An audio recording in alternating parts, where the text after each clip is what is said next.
Hello guys. So andito na yung ating block guys.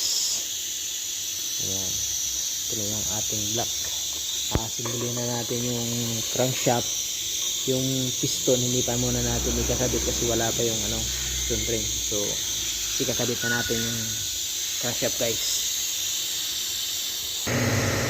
Guys, ikabit na natin yung crankshaft. Ito ng mantika o oil guys.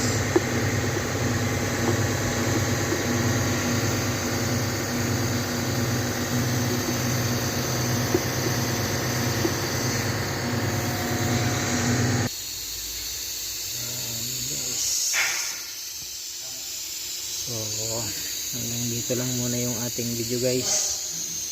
Pasensya na kayo guys, hindi ako makapag video ng